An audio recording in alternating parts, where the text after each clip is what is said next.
Hi guys, it's Irit with another process video, and I'm really sorry this video is quite a partial part of my process, but I still wanted to post it because I think there's still a lot of process to see.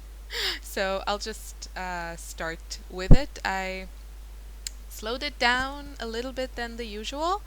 Um, but if you have any questions, then just leave me a comment and I'll do my best to answer. I started with this lovely, huge polka dot paper from My Mind's Eye that came in the main kit. And I took all the colorful die cuts that came in the ephemera pack that we also got in the main kit. And the reason I really wanted to use them like this is that I just find them challenging to use. I usually, yeah, I guess I go with like certain color schemes or something, and I just thought this would be like a good way for me to use them because there are so many of them. And they end up getting probably 70% of them end up covered, but I don't mind. I think this is a really great way to use if you have like lots and lots of die cuts, and this is my fifth layout, I think, with the kit. And yeah, so there's lots of die cuts in that little package.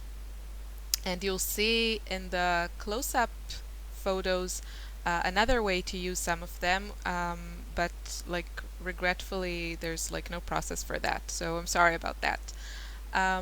So what I did, I just glued all those die cuts to my background, and the way I'm kind of approaching this is normally what I would tend to do is make my background, like adhere the die cuts, and then cover everything with gesso, and then add some paint. And I wanted to try something a little bit different. I call it the channeling my inner Missy. Hi Missy, if you're watching. Missy is one of the other members on the design team for HipKit, and they are all amazing. But I think Missy has her way with mixed media and color, and she is fearless with color, and I just love it.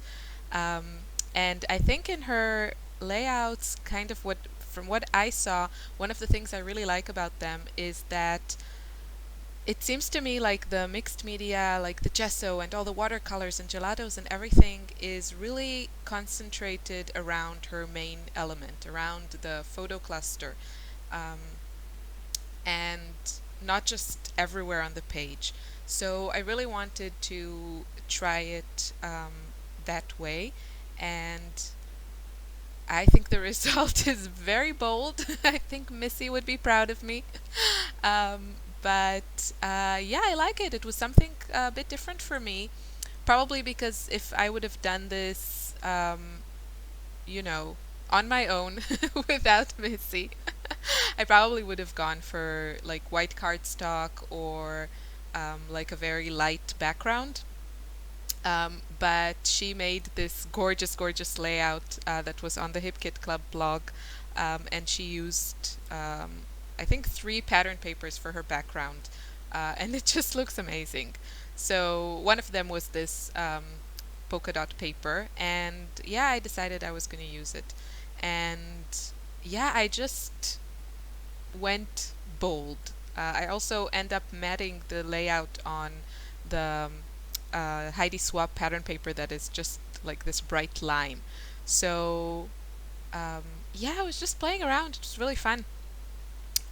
So what I'm doing now is I am adding gesso, and I got this tip from Jane Davenport. She's a mixed media artist, and yeah, she also has a lot of fun with color. Anyway, she puts her gesso in this dabber dauber bottles, and I have this one that is kind of finished. From this one is the distress paint. It was the white, and yeah, so I just poured some gesso in it, and I love it. Basically, I do my best to avoid using brushes. That's like my main goal because I hate cleaning brushes. So, I use a paper towel, baby wipe, palette knife, and now dabbers. I am all about the dabbers lately. So this is like a great tip to apply gesso to your page. And then I wanted to add some of that beautiful pink color that we got in the color kit. It's called Shell Pink. It's a Ranger paint dabber, and they are super fun and so easy to use. That's really what I like about it. Um, and yeah, I'm just playing around, and I actually liked the look I got when I was, making kind of streaks with the like stripes with the dabber. I think you can see what I mean. So you see, I'm like mostly applying the gesso and the paint. Oh, sorry, that's my phone.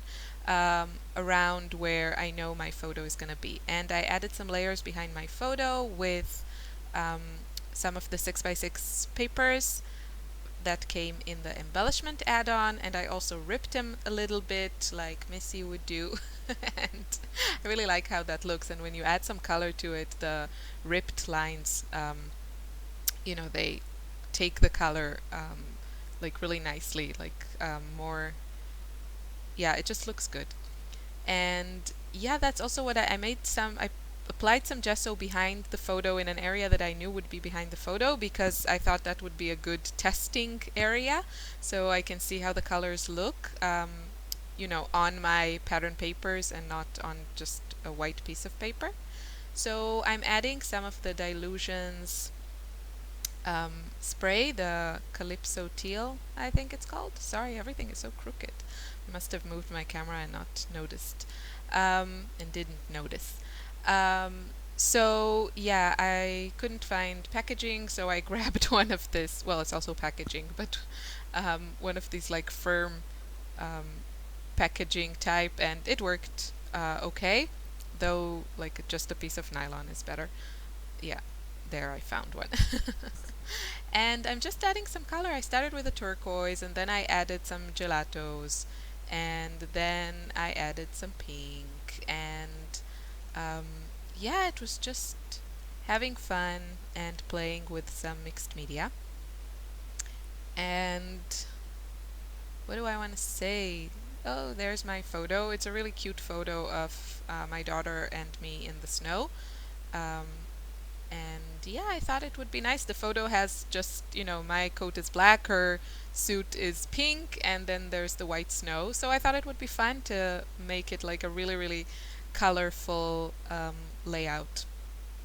And you can see now that I'm adding the gelatos, and I'm not adding any water. I want the color like super bright. Um, because I applied gesso, it's really, really easy to blend the colors with your fingers. Just try to, clean the fingers between applications or when you're changing colors, because otherwise you have the risk of, making a mess. If you stay in the same color family, like, just greens and blues and everything, it's not a big deal, but if you switch to then pink, then you just don't want to make mud. And yeah, what else? So now I'm testing, trying to find that perfect pink, and yeah, I get laughed at for my obsession with finding the right shade. Megan. That's okay. We have to laugh at each other a little bit. Because she was laughing at me, you have so many, why can't you find the right one? And I'm like, yeah, it's not me. It needs to be the perfect shade. Okay, it is me.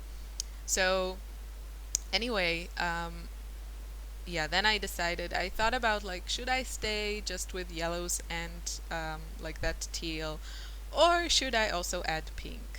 And what do you think? What decision did I make? Yes, that's right.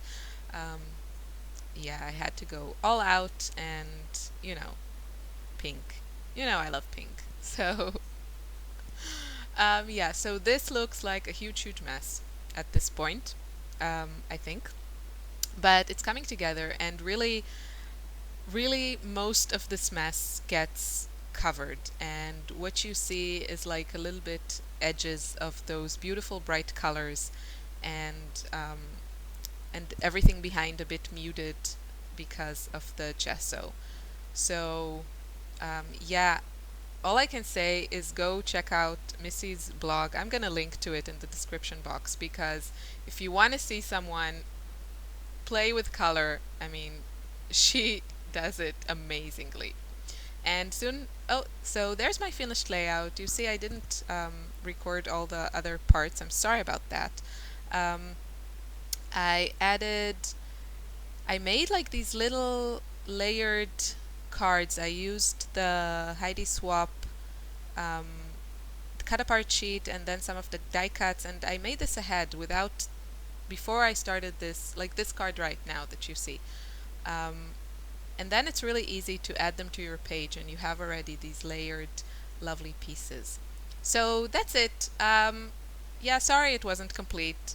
Have a lovely day, and thanks for watching. Bye.